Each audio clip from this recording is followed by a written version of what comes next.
Hey guys, thanks for tuning in to the wood care segment of the Stain and Seal Show, where we talk about professional wood care tips and tricks, how to maintain your wood for all species under the sun. So whether you're a contractor or a do-it-yourselfer, you're here at the right place. Today's species that we're going to talk about is, stay tuned and find out.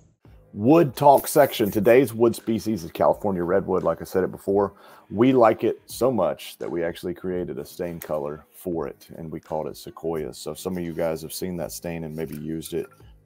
It's a really cool color. So let's talk about redwood.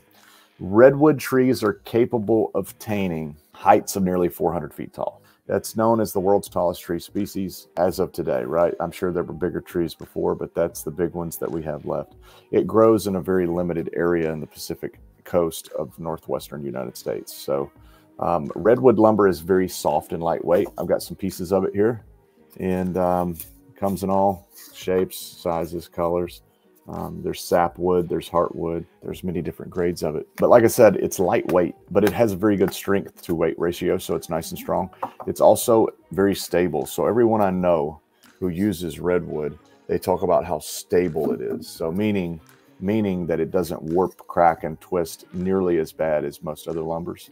And so it's just a really good lumber, and it has very little shrinkage. You really just don't see that much shrinkage with it from season to season. Redwood is rare and expensive, but value enhancing. So you got to pay for it, but really it holds its value. So if you put a pine deck in versus a redwood deck, redwood costs more, but redwood means more. People would pay more for having that on their home. People love it. And actually you could compare it to a lot of exotic hardwoods, because a lot of people don't know the difference between like an ipe or a redwood. So if they put a redwood in, it could kind of represent as like a Brazilian hardwood. So redwood trees are no longer being harvested. I don't know if all of you knew that or not, but no longer harvested.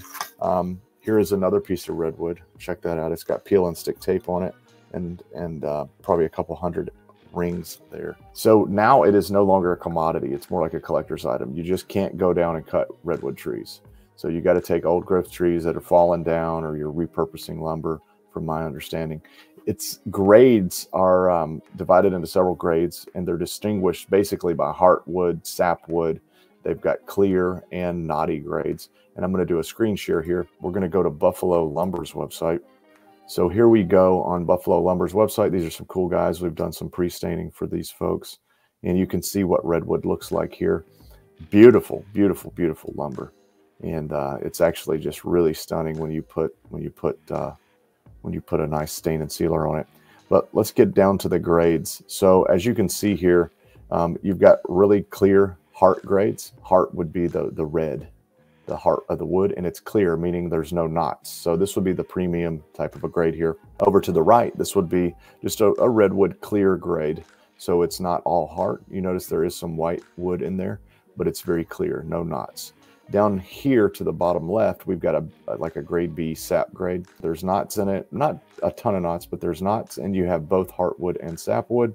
And then you get down into this con common. I've heard that said many times, con common. You notice there's lots of knots. There's both sapwood and heartwood. Generally more heartwood, it looks like, than sap, but there you go. Primarily West Coast. If you're in Tennessee like us, you're just not going to see this stuff. Uses. Redwood's commonly used for all type of exterior construction projects. Probably siding, post beams, trims, trim for houses, fences, decks, and exterior furniture. In Tennessee, we used to actually have a lot of old homes that had redwood on it, and they used to use a lot of redwood here. But I don't know if it grew here or if they just brought it into here. Most likely they just trucked it in. So the care and maintenance of California redwood, it's very stable, but does tend to crack if the ends are not sealed. So we see some people that mill their own California redwood and let it sit. The ends will crack if they don't wax the ends. So you sometimes will see the ends waxed on redwood. Redwood changes color from red to orange almost immediately after it's exposed to the sun. So we used to do a lot of our sample boards with redwood, and I will show you what we discovered about how quickly the lumber will change. So here is a piece of sapwood. You can see the color that it is. Here is a piece of the exact same piece of wood after 10 minutes in the sun. 10 minutes in the sun and then brought back in. So you see there's a totally different look, totally different color change. And the same thing will happen with these other woods. You know, in the sun, it goes from pink to a reddish brown, sometimes orange look. So you got to be mindful of that. So if you're building a new redwood fence and you want it to stay that nice new pink look, you better do something quick.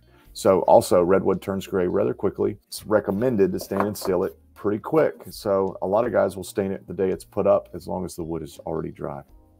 On the West Coast, a lot of redwood siding and fences have been sealed and then they turn black. So if you're in a redwood area that's primarily redwood and you see a lot of blackened fences, usually that has to do with the product that's been used on it. For some reason, products containing linseed oil are very popular on the West Coast, but they just almost immediately turn black. And the reason for that is because linseed is a organic type of an oil, and it is basically food for mold and mildew.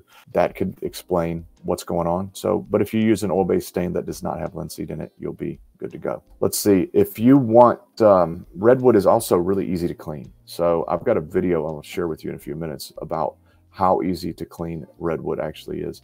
In my opinion, I have never seen wood that is easier to clean. So if you're in California, there's going to be a huge opportunity for you to clean fences with minimal equipment. And so I'll tell you a little story about that later when we watch that videos. But redwood usually requires little or no pressure, and you can really do a good job cleaning it with Eco Cleaner and Wood Brightener if it's just old raw redwood. It takes stain really well and holds up nicely. Redwood, you know, like other woods, we recommend you clean it every year. You do a maintenance coat of stain on the flat surfaces every 2 years and on vertical surfaces every 4 years to keep it looking perfect. You can go longer intervals than that, but to keep it looking perfect, you got to stay on top of it. My name's Caleb Roth. I'm the founder of Stain and Seal Experts, Nashville's professional wood care contractor, and we love sharing our tips and tricks with you that we've learned along the way. So please stay tuned and subscribe if you like what we're doing.